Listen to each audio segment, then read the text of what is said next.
Man, that NES game Balloon Fight was awesome. But did you ever think to yourself, hey, I wish there was a sequel to this that I could, take wherever I want? Well, yowie kazowie, I found it for you. It's called Balloon Kid, and it is very much the sequel to Balloon Fight, but with some added flair.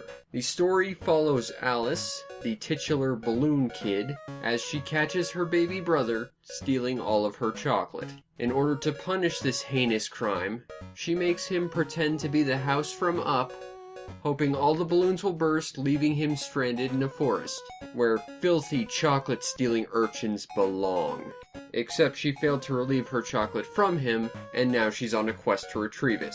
Again, leaving him in the forest, where filthy chocolate-stealing urchins belong.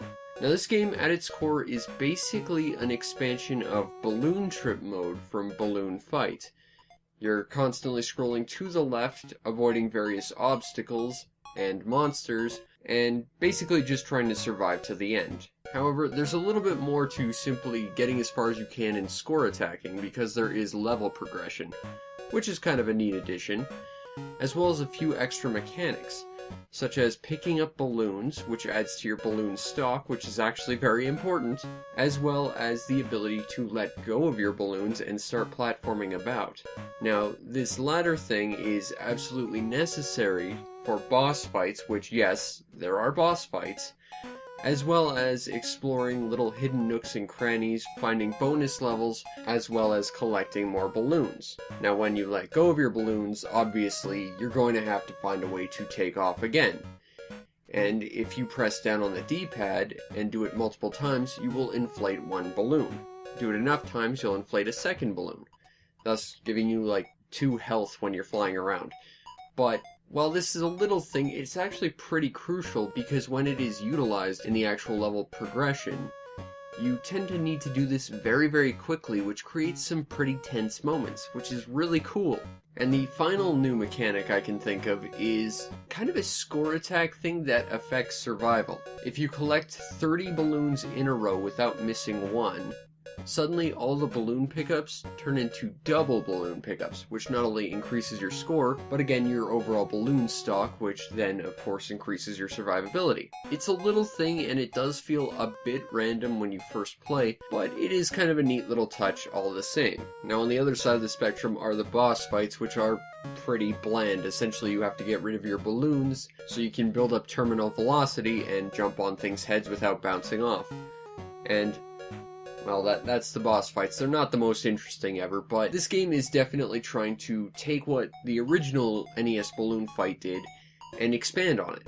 And in that regard, I think it does it excellently. There's also the classic Balloon Fight bonus stages that have basically remained completely unchanged, as well as even having a throwback and including some classic Balloon Fight enemies, complete with their sound effects, which was kind of a nice touch.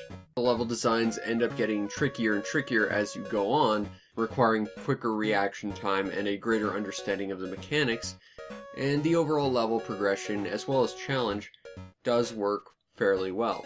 Again, with the exception of maybe the bosses. And that in turn means that this game is, mechanically speaking, a pretty good successor to the original Balloon Fight, because it does everything that game did, but more.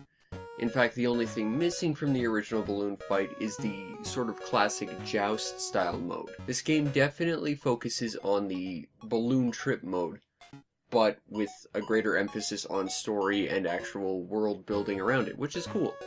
But if you're not happy with that, well, there is classic Balloon Trip mode, complete with the sparkly things in the sky, classic music, and, well, with the exception of replacing Alice with the classic Balloon Fight guy, it's pretty much a beat-for-beat retread if you want the more nostalgic, basic Balloon Trip mode.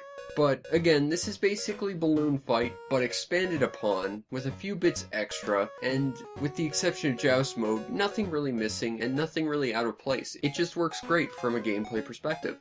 Now, the presentation is pretty solid for what it is. There's tons of different enemies, there's a small handful of different environments, and everything just looks nice. From an audio perspective, again, everything seems to work as it needs to. The various themes all seem to utilize the basic Balloon Trip melody. It creates a sort of consistency within its own adventure just from an audible perspective, which is of course, as I've mentioned before, a thing I go absolutely crazy for, and it's done excellently in this game. And again, it does include the original Balloon Trip theme as well, which is a nice throwback.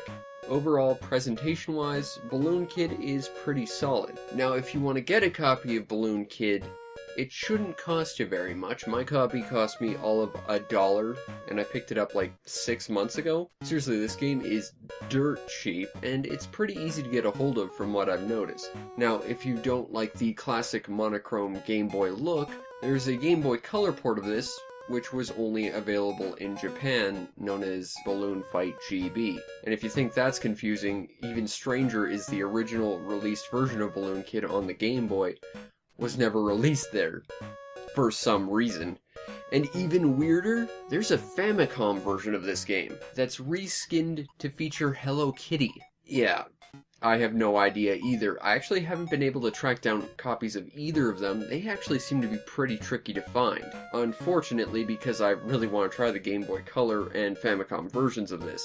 But either way, this game is excellent for what it is. It takes the concept of Balloon Fight, tries to expand it, gives it a story, builds a world around it, which is pretty great, and it's just a fun, solid game. It's just as fun as Balloon Fight. Again, minus that whole joust mode, which I know a lot of people are going to say is kind of cutting the soul out of Balloon Fight, but at the same time, if you enjoyed Balloon Trip mode from the original Balloon Fight, you're really going to enjoy this. And at the incredibly affordable price this game costs, I kind of want to say it's a must-have.